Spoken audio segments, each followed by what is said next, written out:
Graça e paz do Senhor Jesus Cristo.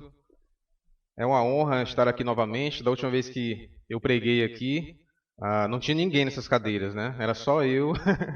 Então foi bem estranho, né? Bem curioso. Foi transmitido pelo YouTube, mas é muito gratificante, né? É um privilégio estar aqui com os irmãos. Como faz falta a comunhão com os irmãos. E é sobre isso que nós iremos falar hoje. Nós iremos falar um pouco sobre servidão, um pouco sobre humildade, um pouco de amor uns aos outros. Então eu peço que os irmãos já abram suas Bíblias no livro de João, capítulo 3, do versículo 1 ao 17.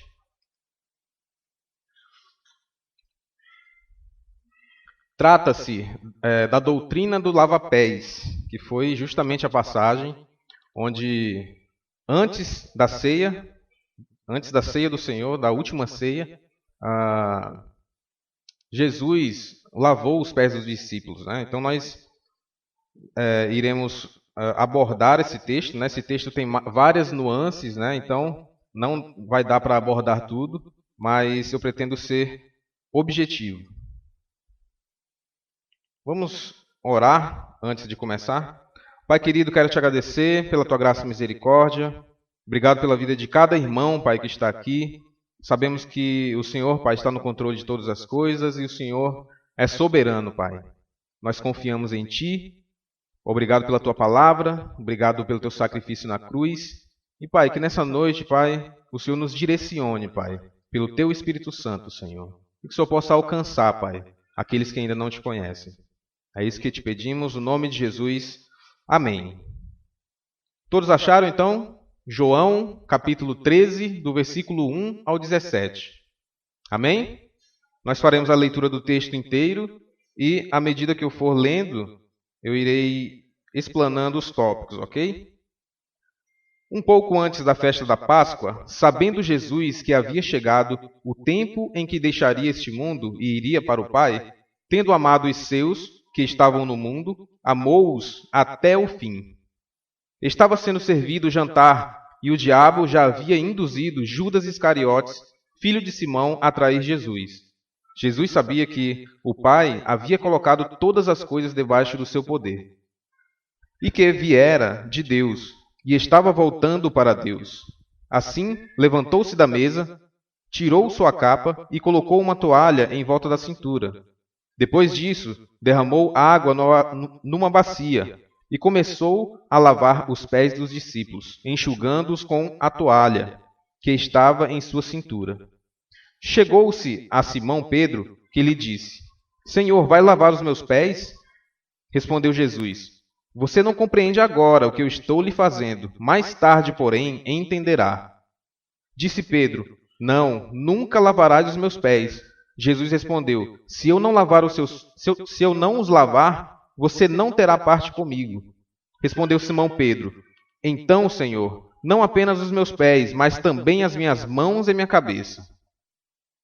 Respondeu Jesus: Quem já se banhou precisa apenas lavar os pés. Todo o seu corpo está limpo. Vocês estão limpos, mas nem todos, pois ele sabia quem iria traí-lo. E por isso disse que nem todos estavam limpos.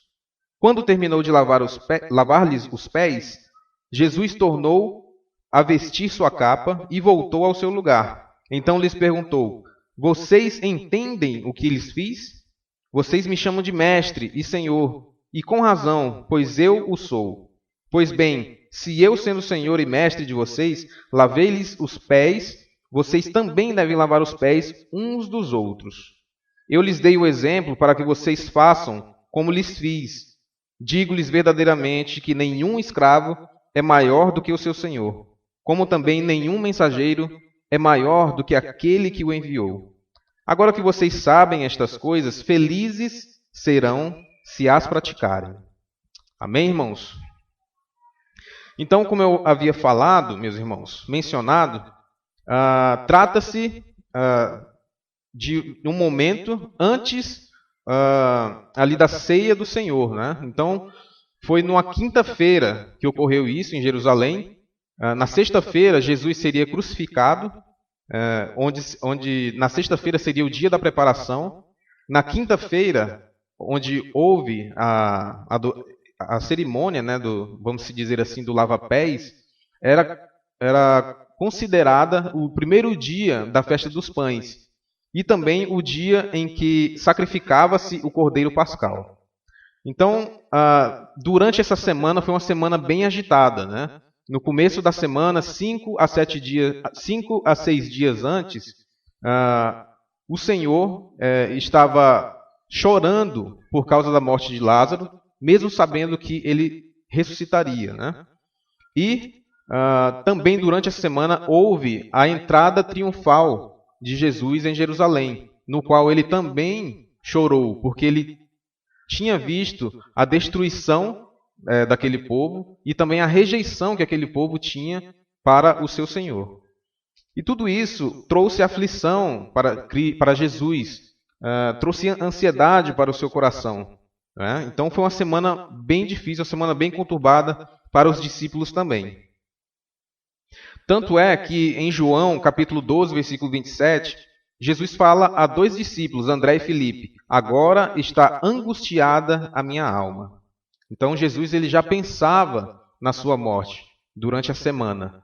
O impressionante é que, em meio a tudo isso, Jesus não tinha desvios de comportamentos, né? Ele não demonstrava tanto os seus sentimentos, somente no choro, na angústia, né? Porque apesar de ser 100% Deus, ele também é homem, 100% homem. Então ele sente, ele sabe o que nós estamos sentindo. E é por isso que ele pode nos representar diante do Deus Pai. Ele é o advogado que está à direita de Deus Pai. Ele intercede por nós. Então, diante disso, meus irmãos, na quinta-feira foi o lava-pés. Na sexta, logo após o lava-pés, houve a ceia. Jesus orou com os discípulos. Após a oração, ele se dirigiu ao Monte das Oliveiras junto com os discípulos. Ali ele foi preso pelos soldados romanos. No dia seguinte, na sexta-feira, ele já estaria diante de Pilatos. E aí seria crucificado um pouco depois. Passaria por todos aqueles eventos que nós conhecemos. Então, Isaías 53:3, ele fala sobre isso. Fala que Jesus era desprezado, o mais rejeitado entre os homens, homem de dores, e que sabe o que é padecer. E como um de quem os homens escondem o rosto, era desprezado, e dele não fizemos caso. Esse Jesus Cristo é o servo humilde. E é nesse sentido, nessa linha de raciocínio, que eu coloquei o título dessa mensagem. O servo humilde mostra o seu intenso amor, mesmo diante da aflição. O servo humilde mostra seu intenso amor, mesmo diante da aflição. Iniciando com a primeira parte, do versículo 1 ao 7, a primeira parte eu coloquei assim: a humildade de Jesus contrasta com o orgulho dos discípulos. E logo no primeiro versículo, nós temos parece que João ele trata de maneira diferente o versículo 1 do versículo 2. Né? Parece que são duas coisas dissociadas, mas na verdade não. Na verdade ele está falando sobre salvação, sobre eleição aqui. No primeiro versículo, um pouco antes da festa da Páscoa, sabendo que Jesus havia chegado o tempo em que deixaria este mundo e iria para o Pai, tendo amado os seus que estavam no mundo, amou-os até o fim. Que mundo é que ele está falando? Que palavra que é essa? Essa palavra no grego chama-se cosmos. Então, esse mundo que ele se refere é, na verdade, tudo que Jesus Cristo governa. E nós podemos ver isso muito nítido em João, capítulo 1, do versículo 9 ao 13, onde ele faz, João, por ter a mesma linha de raciocínio, né, ele trata o mundo como o cosmos, como uma totalidade, né, sobre o domínio de Jesus sobre todas as coisas. Do versículo 9 ao 13, capítulo 1. Estava chegando ao mundo a verdadeira luz, que ilumina todos os homens. Aquele que é a palavra estava no mundo, e o mundo foi feito por intermédio dele, mas o mundo não o reconheceu. Veio para o que era seu, mas os seus não o receberam. Contudo, aos que receberam, aos que creram em seu nome, deu-lhes o direito de se tornarem filhos de Deus, os quais não nasceram por descendência natural, nem pela vontade da carne, nem pela vontade de algum homem, mas nasceram de Deus. Então o apóstolo João, ele trata aqui o mundo como a totalidade, né? Mas já no versículo que nós estamos lendo hoje, no versículo 1, ele trata os seus, né? Sabendo que Jesus havia chegado o tempo em que deixaria este mundo e iria para o Pai, tendo amado os seus que estavam no mundo, amou-os até o fim. Ou seja, Jesus Cristo, ele é a palavra, ele é o verbo encarnado. O mundo foi feito por intermédio dele, mas o mundo não o reconheceu. No entanto, ele amou os seus, ele veio para os seus. E você vê aqui claramente que Jesus, ele veio para os seus, ele tem um povo eleito, um povo separado para ele. Veja no versículo 12 do capítulo 1, ele fala: contudo, aos que receberam, ou seja, os seus, aos que creram em seu nome, deu-lhes o direito de se tornarem filhos de Deus, os quais não nasceram por descendência natural, e nem pela carne, e nem pela vontade de algum homem, mas nasceram de Deus. Outro ponto interessante é que ele fala que ele não veio, ele deixaria este mundo e iria para o Pai. Ou seja, Jesus Cristo não é desse mundo. Ele veio para cá como servo, mas ele voltou para o Pai. Da mesma forma, João trata no capítulo 1 que aqueles que nasceram de Deus também não são desse mundo. Nós, que somos salvos, remidos pelo sangue do Cordeiro, não somos desse mundo. E quem nasceu de Deus voltará para Deus. E haverá um dia em que nós estaremos com Jesus Cristo. E esse dia será glorioso. Nós ansiamos por isso. A palavra de Deus em 1 João, capítulo 4, versículo 19, diz: nós amamos porque Ele nos amou primeiro.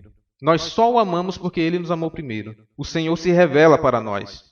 E Ele amou até o fim, assim como, voltando para o nosso texto, capítulo 13, do versículo 1, ele fala que, tendo amado os seus, que estavam no mundo, amou-os até o fim. E nós podemos ver isso claramente. Lembra de Mateus, capítulo 28? A última frase que Jesus fala: eu estarei com vocês até o fim dos tempos. Eu estarei com vocês até o fim dos tempos. Não é uma promessa vazia, mas é uma certeza que nós temos. Jesus Cristo está conosco. Ele está diante das suas dificuldades, dos seus sofrimentos. Ele está conosco. Ele é o advogado que intercede por nós à direita de Deus Pai. O Senhor esteve com os seus até o fim dos tempos. Partindo para o versículo 2, nós vemos aqui que João ele dá uma introdução, né, falando aqui, tem o pessoal do mundo, né, as pessoas que não nasceram de Cristo, não nasceram de Deus, mas tem as pessoas que nasceram de Deus. Esses são os meus.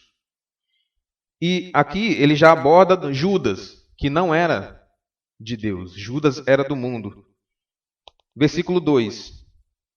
Esse chiado daqui. Versículo 2. Estava sendo servido o jantar, e o diabo já havia induzido Judas Iscariotes, filho de Simão, a trair Jesus. Então, Judas era uma pessoa extremamente gananciosa. Os fins dele eram lucrativos. Então, durante o ministério de Jesus, que foram 3 anos, e ele passou esses 3 anos acompanhando o ministério de Jesus, ele chegou à conclusão que seguir a Jesus não era um bom negócio, não era lucrativo, não produzia dividendos, né, para a conta dele. Então, ele estava determinado, né, a tirar algum proveito dessa situação. No capítulo 9, do versículo 22 de João, fala que ele estava determinado a não ser expulso da sinagoga. Como que nós podemos entender isso? Quem declarasse na sinagoga que Jesus era o Cristo, era expulso da sinagoga. E Judas não quis sair perdendo dessa. Pelo contrário, ele cultivou o favor das autoridades, ele bajulou as autoridades, mostrando aonde Jesus estava. Ou seja, era o traidor, ele estava destinado àquilo. E o interessante de tudo isso, e não é nenhuma novidade para nós que conhecemos a Cristo, que o Senhor, ele é soberano sobre todas as coisas. Ele está no controle dessa situação. Apesar de ser uma desvantagem, o Senhor sabe quem é o traidor, sabe a maneira com que ele vai ser exaltado ali na cruz. Ao analisar as práticas de Judas, nós vemos uma pessoa extremamente preocupada com seus próprios interesses e autoexaltação. Uma pessoa que ela queria se exaltar e não exaltar a Cristo. Ele não estava satisfeito seguindo Jesus, pois não trazia benefício nenhum. Mostra um caráter egocêntrico. Uma das estratégias de Satanás é a indução. E é o que nós vemos aqui no versículo 2, né? Estava sendo servido o jantar e o diabo já havia induzido Judas Iscariotes. Ou seja, antes do jantar, o diabo já havia induzido. Né? E nesse versículo nós podemos ser levados, né, a entender que o diabo, na verdade, é o causador de todas as coisas. Mas Tiago, lá em Tiago, capítulo 1, versículo 14, diz que cada um, porém, é tentado pelo próprio mau desejo, sendo por este arrastado e seduzido. Então, esse desejo, tendo concebido, dá a luz ao pecado, e o pecado, após ser consumado, gera a morte. Então, meus irmãos, a culpa não é totalmente de Satanás. Satanás, ele tem a sua função, ele tem ali as suas artimanhas, né, vamos dizer assim, mas nós temos a responsabilidade também. A responsabilidade é nossa. Aqui em Tiago fala, deixa bem claro que quando você é tentado pelo próprio mau desejo, esse desejo vem do nosso coração. Aquilo que nós olhamos, aquilo que nós ouvimos, aquilo que nós sentimos, todos os nossos sentidos, eles estão abertos para os desejos carnais. Então, quando isso acontece, nós somos arrastados, nós somos seduzidos. Então, esse desejo sendo concebido dá a luz ao pecado. E o pecado, após ser consumado, gera a morte. Essa morte, no cristão, ela vai de maneira progressiva. À medida que o cristão ele vai morrendo, ele não se arrepende do seu pecado, o seu coração vai ficando cauterizado. A sua mente fica cauterizada. E ele passa a não perceber mais o pecado. O pecado torna-se uma coisa comum. E aí é quando você já está com a consciência cauterizada, o coração cauterizado, aquilo não faz mais diferença. Congregar com os irmãos não faz mais diferença. Não tem mais alegria em tudo isso. Eu me alegro somente naquelas coisas do mundo, nas coisas efêmeras. Satanás, chamado comumente como a velha serpente, o dragão, ele usa aquilo que atrai os nossos olhos, prometendo prazer, prometendo conforto, prometendo maravilhas, mas na verdade não passa de um cavalo de Troia, um presente de grego. Aquele presente que, na verdade, ele não tem uma função de lhe agradar por completo. O prazer que ele oferece é temporário, é efêmero, é rápido. E muitas vezes, pela nossa mente cauterizada, nós trocamos aquilo que é eterno por aquilo que é efêmero.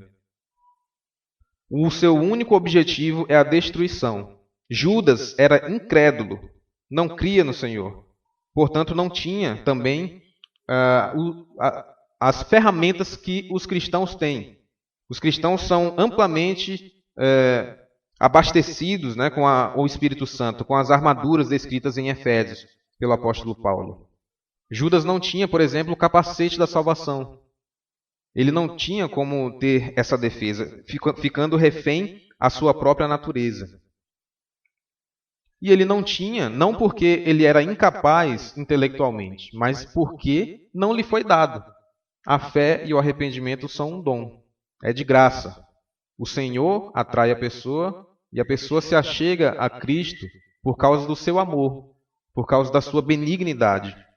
E há uma crença dualista, uma crença em que há uma competição entre Satanás e Deus.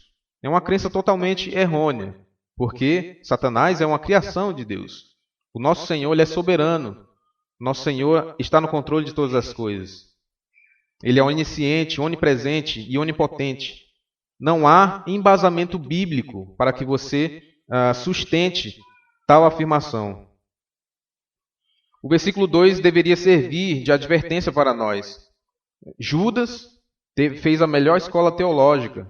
3 anos andando com Jesus, presenciando milagres, presenciando as obras de Cristo, a sua palavra, mas isso não foi suficiente, porque o seu coração não estava na palavra, seu coração estava no mundo. E isso serve para nós também. Não é o fato de estarmos em uma igreja bíblica, uma igreja onde temos uma palavra de qualidade, que nós já estamos, de certa forma, abastecidos espiritualmente. Nós precisamos fazer a nossa parte. Há uma responsabilidade no cristão. A palavra de Deus, ela precisa ser ouvida e precisa ser praticada. Ela não entra por osmose e me transforma sem que haja uma prática. É preciso que haja prática em nossas vidas. A principal evidência da salvação é uma vida de renúncia, negação da carne e arrependimento diário. Em resumo, temor a Deus. Nesse processo de santificação, o cristão não faz de maneira religiosa.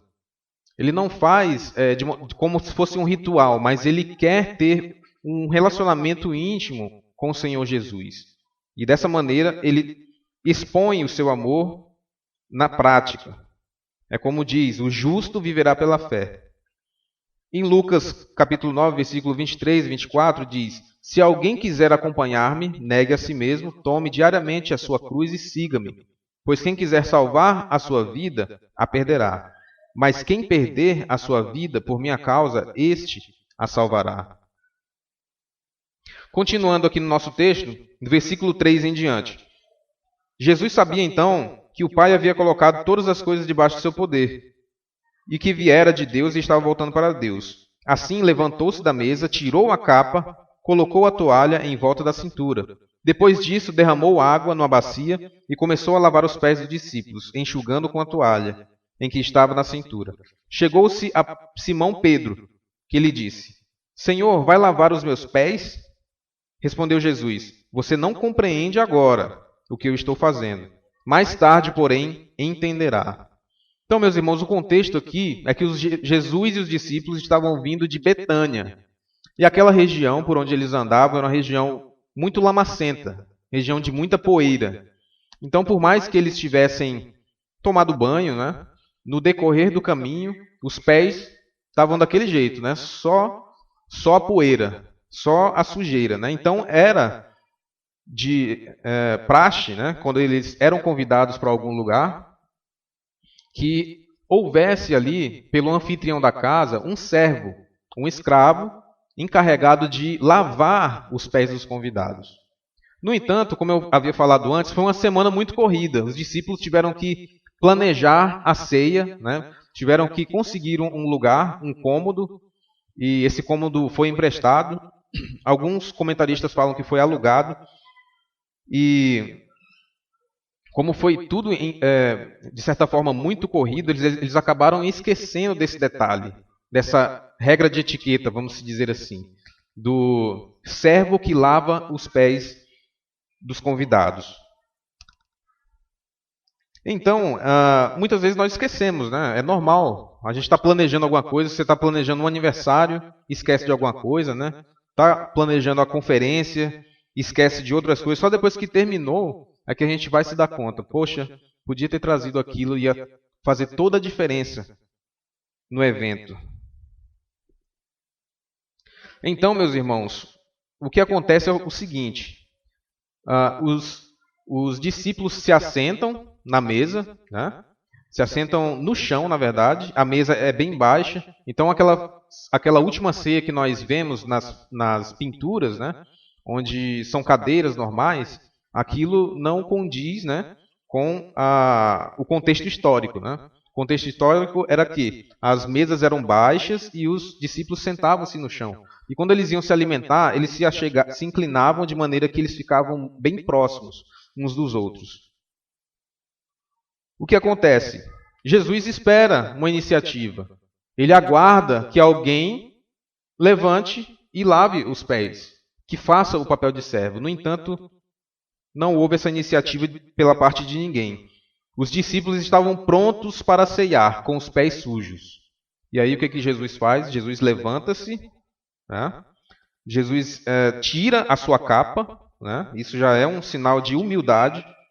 Ele começa a lavar os pés, ele coloca uma toalha em volta da cintura, ele cinge, né, os lombos com essa toalha. Depois disso, derrama água numa bacia, começa a lavar os pés dos discípulos, enxugando. E aí Pedro, ele nega, né? Ele fala, não, o Senhor não pode fazer isso, né? Para Pedro é um absurdo que o Senhor faça um papel de um escravo, faça o papel de servo. Nós iremos explanar isso no próximo tópico. Nós temos exemplos no Antigo Testamento, por exemplo, quando Abraão está com Sara, né? Ele está ali prestes a ver a destruição de Sodoma e Gomorra, e aí há uma cristofania. O que é isso? É uma aparição de Jesus Cristo no Antigo Testamento, a aparição de Jesus Cristo junto com 2 anjos. E ali, Abraão chama-o de Senhor e oferece a água para lavar os pés. Abraão é considerado um exemplo de hospitalidade, porque, além de água, ele ofereceu alimento, ofereceu descanso. Então, no Antigo Testamento, nós vemos exemplos assim. Vemos também em Lucas, capítulo 7, versículo 44. Em seguida, virou-se para a mulher e disse a Simão, vê esta mulher? Entrei em sua casa, mas você não me deu água para lavar os pés. Ela, porém, molhou meus pés com suas lágrimas e enxugou com seus cabelos. Era uma demonstração de humildade, de humilhação, porque estava se colocando no lugar de um escravo. Nesse mesmo contexto, meus irmãos, se vocês lembrarem de João Batista, ele vai falar que ele não é digno nem de desatar as sandálias do Senhor Jesus Cristo. Por quê? É nesse contexto de lavar os pés. O escravo lavava os pés e João Batista ele não se considerou digno de desatar, quanto mais de lavar os pés de Jesus Cristo. Então, nós vemos aqui a humildade, né, em abundância. Mas nesse cenáculo, como é chamado o cômodo, onde os cristãos estavam, não havia servo. O Senhor esperou uma atitude dos discípulos. No entanto, os discípulos estavam interessados nos seus próprios negócios.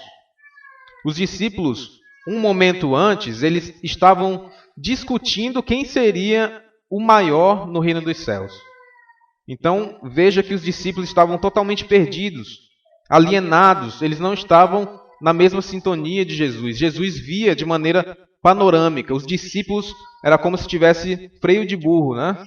Aquelas coisas que ficam assim no burro e ele enxerga somente uma porção limitada da sua visão.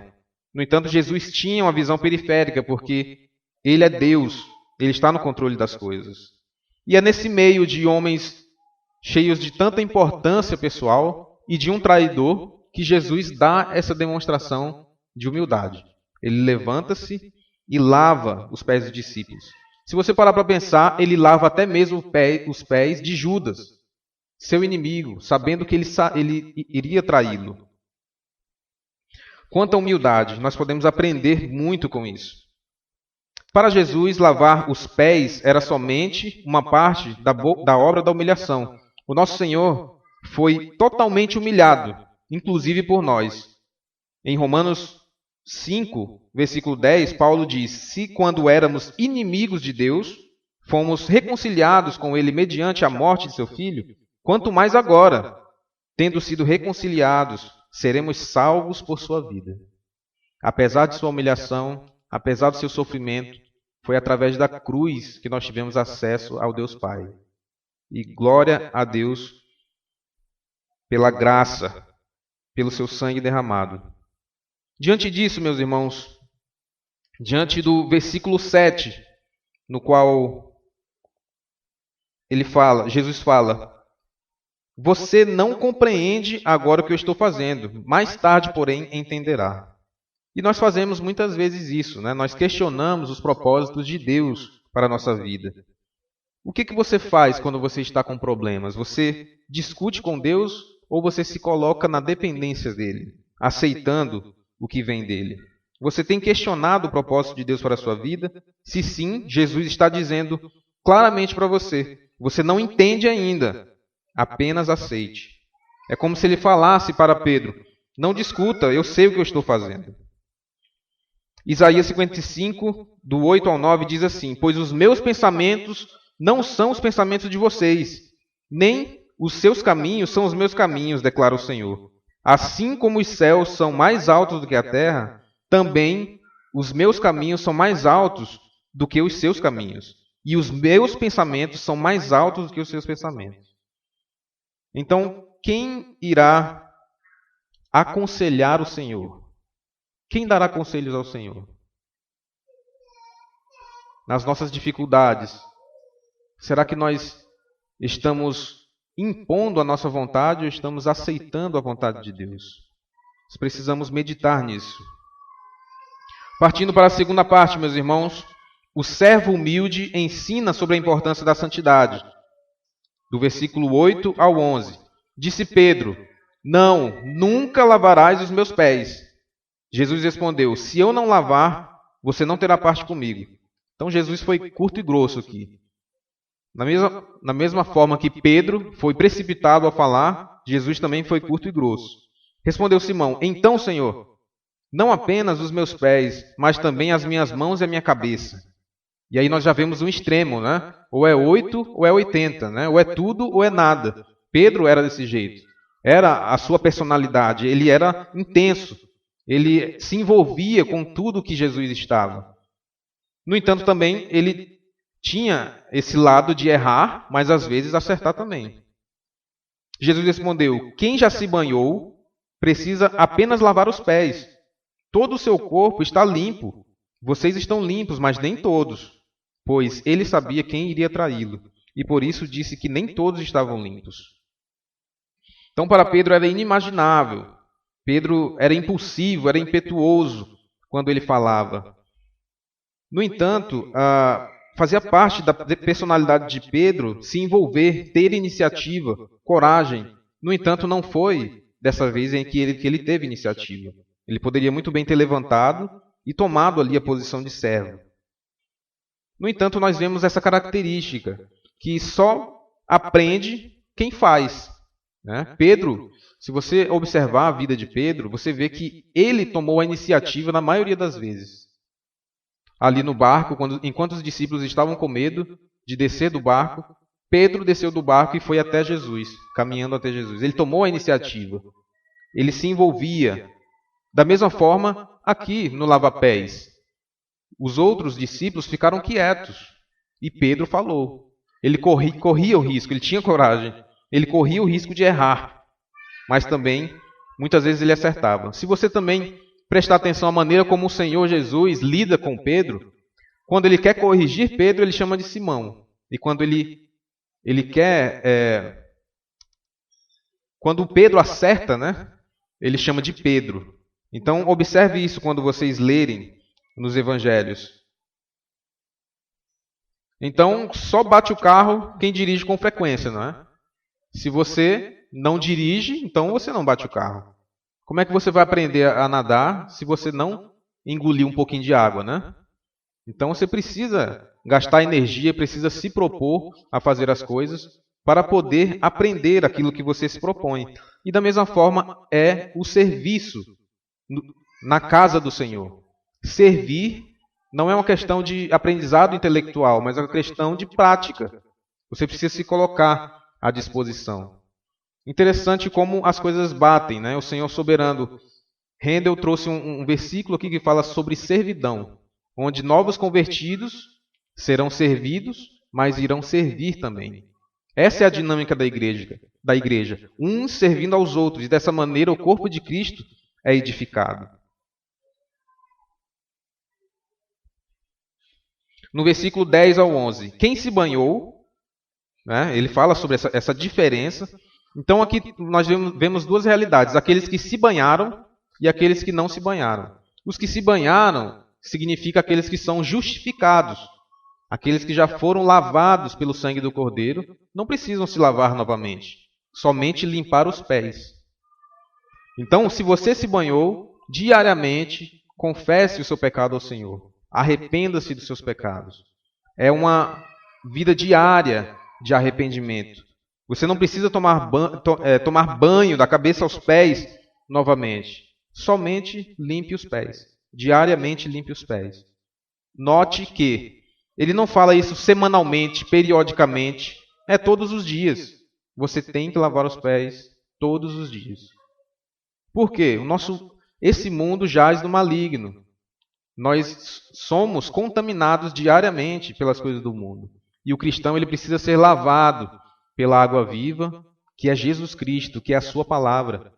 Ele precisa estar em constante contato com a palavra do Senhor, em oração e em fervor, nas práticas das disciplinas espirituais, nos meios de graça. Aqui na igreja nós temos vários, leitura anual da Bíblia, devocionais diariamente, leitura de livro, conferência, vigília, grupos de vida. Então, meus irmãos, que quando nós estivermos fazendo essas coisas, nós estejamos realmente ali, estejamos de todo o coração, para que possamos ser edificados e edificar o próximo. E nós temos a realidade também daqueles que não foram banhados, né? Que foi o caso de Judas, né? Judas, ele não era salvo, né? Ele era um incrédulo. Então, aquele que não foi banhado, aquele que ainda não acredita em Cristo, não adianta ele querer fazer o inverso, não adianta ele querer lavar só os pés. Ele precisa ser banhado completamente. Não adianta você confessar um pecado aqui e aquele pecado ali. Não, você precisa pegar o todo, a sua vida inteira e colocar perante Cristo. Quando o Senhor ele é Senhor de nossas vidas, Ele é o Senhor de todos os departamentos de nossa vida, e não somente de alguns. Isso é você entender o senhorio de Cristo em sua vida.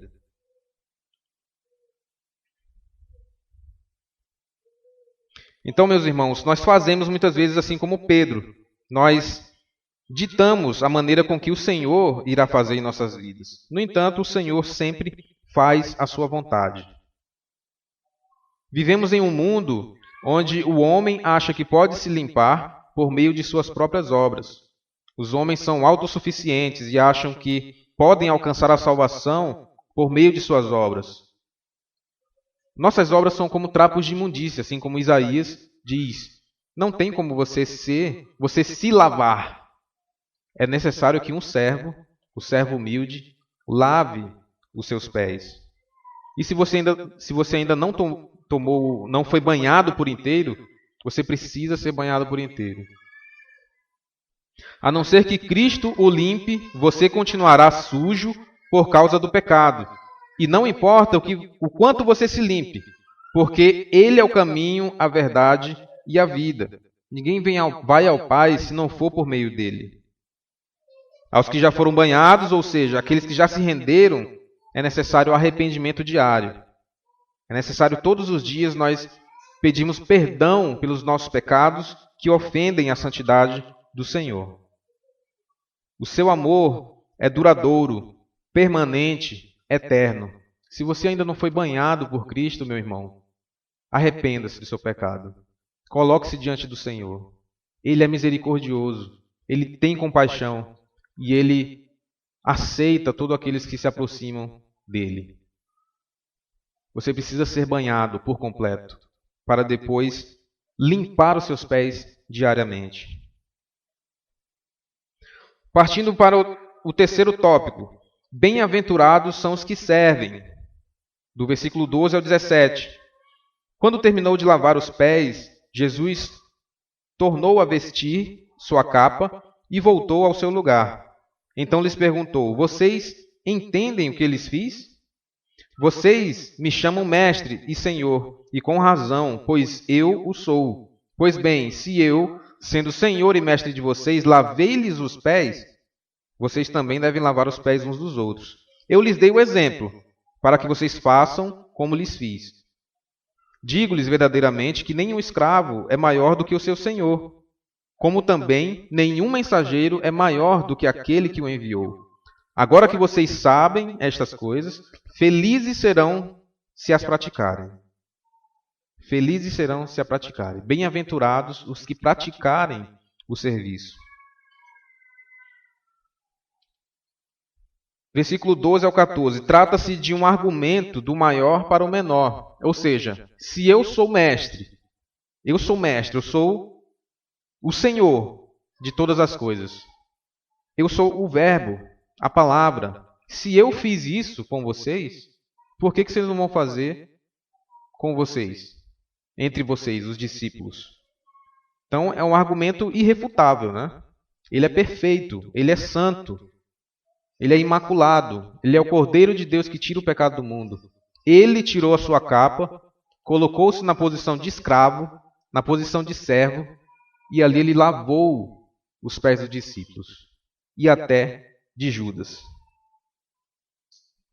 Amem uns aos outros como eu vos amei. Vocês devem amar uns aos outros. Com isto saberão que vocês serão meus discípulos, se vocês amarem uns aos outros. João 13, do 34 ao 35. Então, nós vemos o quanto o exemplo é importante para os observadores. Jesus estava dizendo, se eu sou mestre, estou servindo, quanto mais vocês que são discípulos. Devemos sempre lembrar também, meus irmãos, que Jesus Cristo, o nosso Senhor, Ele é o nosso mestre. E quando o nosso mestre fala, nós obedecemos. Quando o nosso mestre está falando, nós prestamos atenção. Quando você está diante de um mestre, de um professor, que está falando algo que lhe interessa, você desvia o seu olhar, fica lá lixando as unhas, ou no Instagram, no Facebook, ou você presta atenção no seu mestre, na palavra do Senhor. Então nós devemos ficar atentos, cada vez que nós nos colocamos diante do devocional, diante da palavra de Deus, nós precisamos estar ali, com o nosso corpo, com a nossa alma, com a nossa mente. Aquele tempo é precioso. São palavras de vida eterna. São palavras que edificam. Palavras que são eficazes contra o pecado do nosso coração. Agora, olha que interessante.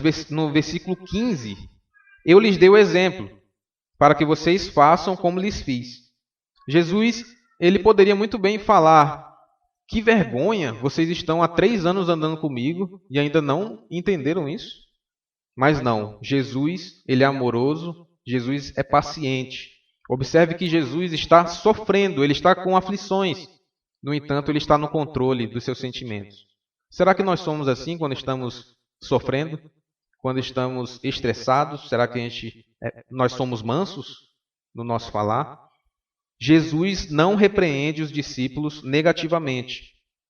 Pelo contrário, a sua repreensão está implícita nas suas palavras. As suas palavras elas têm um alcance além daquilo que eles esperam. E às vezes nós cometemos esse erro com os nossos filhos, né? Quem tem filhos aí, a gente fala, não faça isso, não faça aquilo. E aí o nosso exemplo é totalmente ao contrário. Será que vai ter efeito? Não. Às vezes, uma palavra de mansidão, uma palavra positiva, em conjunto com um exemplo, é mais eficaz do que uma repreensão negativa. Jesus era paciente, eles não entendiam o que estava acontecendo, mas, quando eles tivessem o Espírito Santo, eles iriam entender. Pedro amadureceu após Pentecostes. Ele aprendeu o que era amor, ele aprendeu o que era humildade. Ele aprendeu também a ter domínio próprio. E nós devemos ser assim também. Nós temos todas as ferramentas, meus irmãos. Temos o Espírito Santo. O Deus está em nós. Não há desculpa não há desculpas para os nossos pecados. Precisamos nos colocar na dependência do Senhor. Jesus não estava ensinando uma nova ordenança ou um ritual exterior, mas uma atitude interior, a da humildade e prontidão em servir. E nós vemos muitas igrejas aí imitando esse mesmo gesto, né, como se fosse uma ordenança. Não. Na verdade, isso é vazio se você faz, né, porque Jesus não prescreveu isso, a intenção dele não era essa.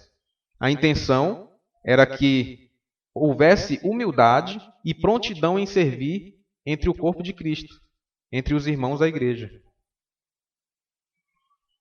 Amem uns aos outros como eu vos amei. Sirvam uns aos outros como eu vos servi. Servidão deve sempre estar recheado de amor.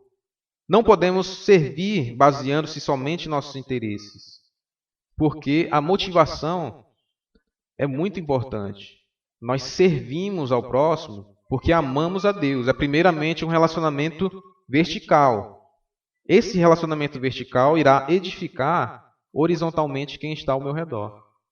E cada um de nós, se tomássemos essa posição de servidão, cada um no seu aspecto, naquilo que Deus lhe deu, na medida que Deus lhe deu, a igreja seria muito mais edificada, o corpo de Cristo seria muito mais edificado. Certamente Pedro aprendeu a amar. Nós vemos em 1 de Pedro, capítulo 8, olha só. Acima de tudo, porém, tende amor intenso uns para com os outros, porque o amor cobre multidão de pecados.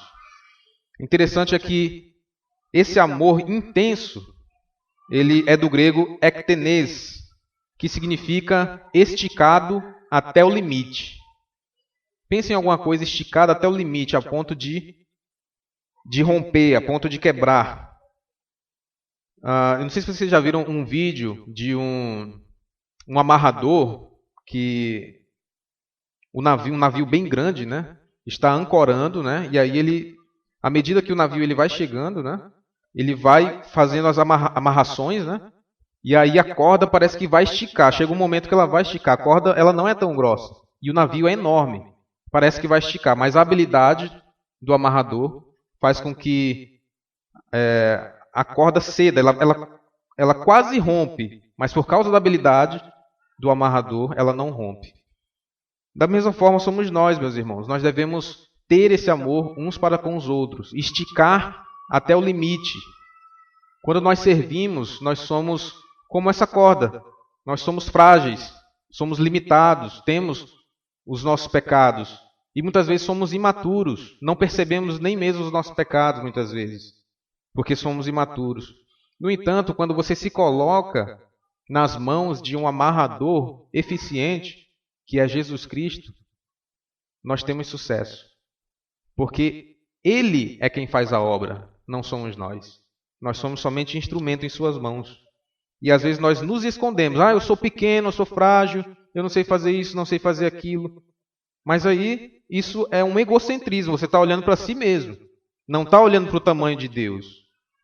Deus é perfeito. E Ele trata com cada um à sua maneira. Coloque-se à disposição. Sirva.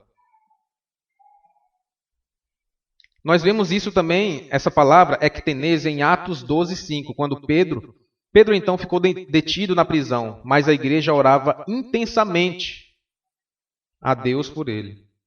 A igreja orava intensamente, até romper, esticado até o limite. Imagina só uma igreja orando, esticado até o limite. É daquelas vigílias que o rapaz caía lá de cima e morria, né? Igual o de Paulo. Devia ser. O amor do qual ele falou não é um sentimento. Não consiste em corresponder a pessoas que são naturalmente amáveis. Trata-se de um amor que cobre e compensa pelas falhas e fraquezas dos outros. O amor que cobre uma multidão de pecados. Esse é o tipo de amor que lava os pés de um irmão. Que tipo de amor que Jesus estava demonstrando ali? O amor sacrificial. O amor que passa por cima dele mesmo. Ele humilhou-se a si mesmo.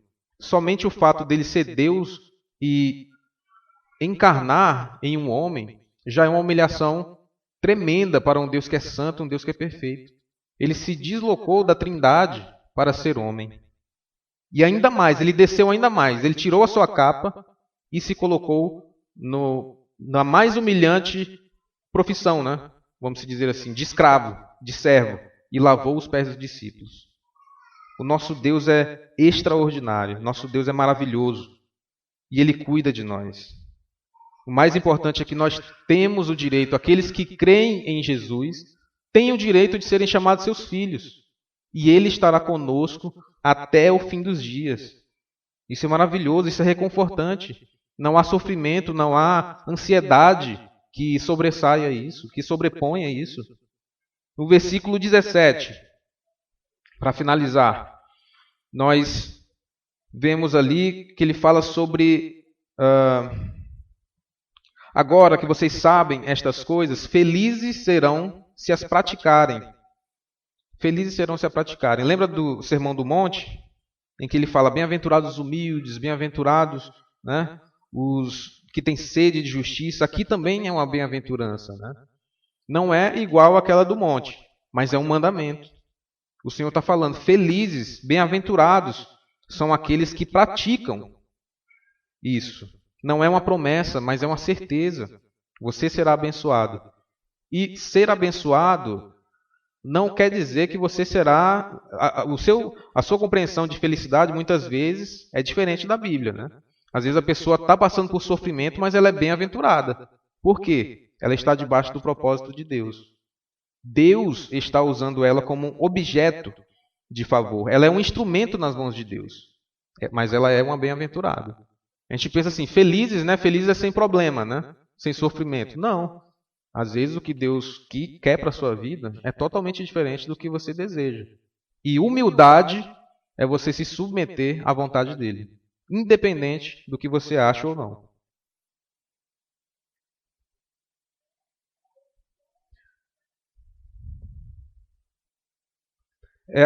É a afirmação de um fato. A prática da humildade resulta em bênçãos. Então, meus irmãos, diante de tudo isso, finalizando aqui, o que nós faremos diante de todas essas informações, desses fatos? Porque isso aqui é uma realidade, não é uma fábula. Nós não estamos falando de um conto de fadas, mas daquilo que aconteceu. Cristo vive. Cristo está à direita de Deus Pai. E Ele cuida de nós. O que nós faremos? Nós tomaremos esse exemplo de servidão dele? Será que nós vamos nos arrepender das oportunidades que nós perdemos diante dele? Diariamente? Porque diariamente nós podemos servir. De alguma forma, podemos servir o próximo. Como eu posso servir a minha comunidade? Faça essa pergunta a si mesmo. Como é que eu posso servir a minha comunidade? Quais são as minhas limitações? Pegue a sua limitação e pela fé, coloque diante do Senhor. Creia na palavra do Senhor.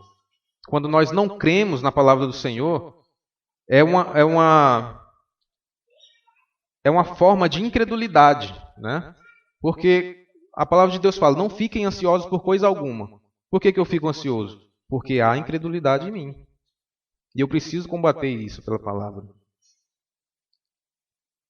Mostramos que amamos Jesus quando obedecemos seus mandamentos. Demonstramos o nosso amor aos irmãos quando servimos uns aos outros. Dessa forma, Cristo é glorificado e o seu corpo é edificado. Gostaria de ler aqui Mateus capítulo 20, 26 ao 28. Quem quiser tornar, ainda nesse contexto, quem quiser tornar-se importante entre vocês, deverá ser servo. E quem quiser ser o primeiro, deverá ser escravo. Como o Filho do Homem, que não veio para ser servido, mas para servir e dar a sua vida em resgate por muitos. O maior beneficiado é quem serve. Felizes são os que praticam esse mandamento. Aquilo que nós falamos hoje, meus irmãos, é somente uma faceta da servidão. Nós nem abordamos ainda sobre os galardões. Até um copo de água será recompensado. Então, o que tem limitado você de servir? Será que é você mesmo? Será que realmente é suas limitações? Ou você tem colocado dificuldades para servir? Aonde você tem investido a sua vida? Nas coisas desse mundo ou nas coisas eternas? Feche seus olhos, vamos orar. Pai querido, nós te agradecemos pela tua palavra, Pai, que é viva e eficaz. Quero louvar, Pai, a ti, porque tu és o nosso maior exemplo, Pai. O Senhor, sendo Deus, Pai, humilhou-se a si mesmo, esvaziou-se a si mesmo, vindo a ser homem, e foi obediente até a morte, Pai, e morte de cruz. O Senhor nos ensinou na prática, Pai, que devemos ser servos uns dos outros. Devemos considerar os outros superiores a nós mesmos, ó Pai. Porque quando servimos, Pai, em amor a Ti, o Teu corpo é glorificado, Pai. O Teu corpo é edificado, Senhor. O amor é a base de tudo, Senhor. Se obedecemos os Teus mandamentos, é porque Te amamos. Senhor, nos ajuda com as nossas limitações, com os nossos medos. O apóstolo João fala também que o verdadeiro amor lança fora todo medo. Pai, tem misericórdia de nós, ó Pai. Porque muitas vezes não olhamos para a eternidade, não olhamos para a cruz, não olhamos para o tamanho do Deus que nós temos. Muitas vezes por ignorância, muitas vezes pelo pecado. Pai, que o Senhor tenha misericórdia de nós, ó Pai. E que possamos transformar a nossa mente, Pai, para experimentar a Tua boa, perfeita e agradável vontade. É isso que eu te agradeço no nome de Jesus. Amém.